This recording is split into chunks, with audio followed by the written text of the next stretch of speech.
everybody, it's Missy from Shimmerz again, and today I wanted to show you a way that you could make a very fun and unique background using your shimmer sprays and some scraps.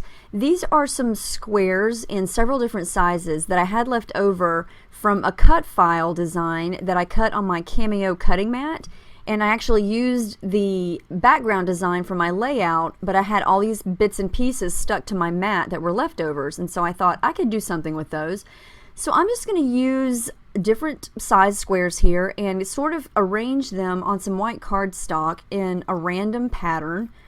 And I'm not going to glue these down because I want to take them off. Now you could certainly stick them down with tape if you wanted to, but I just laid them down, and I'm going to use some of my colorings and vibes here and just lightly spray over them. And it probably would have helped if I would have glued them down because the air from the spray kind of blew some of them away, but it wasn't that big of a deal, and this turns out really neat. I'm using colorings in Mama Sings the Blues, vibes in Sweetheart, and colorings No Yoking. And I just sprayed lightly over the squares and I'm flicking them off there, and you have a really cool background. It's almost like the negative space of a stencil, I guess you could say. And you could do this with any of your scraps. You could do circles, you could do whatever. I added some Jenny B. Blue vibes splatters and some pink and yellow splatters there.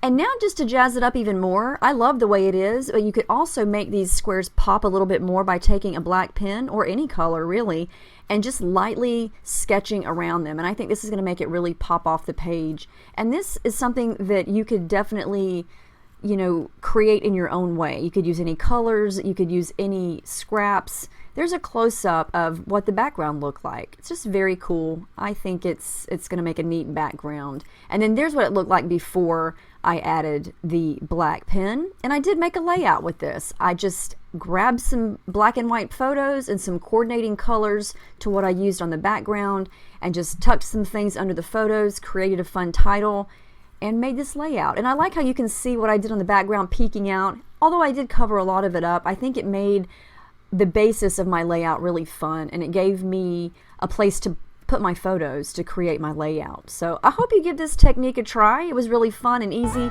and you use up your scraps.